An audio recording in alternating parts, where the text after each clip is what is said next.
হাদিস শরীফ খায়রুকুম মান তাআল্লামাল কুরআনা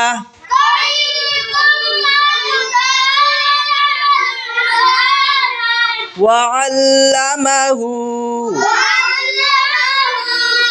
2 নাম্বার হাদিস শরীফের অর্থ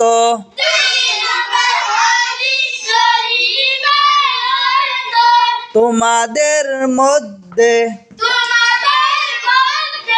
সর্বোত্তম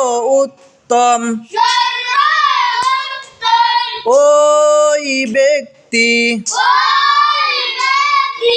যিনি কুরআন মাজিদ শিক্ষা করেন এবং শিক্ষা দেন।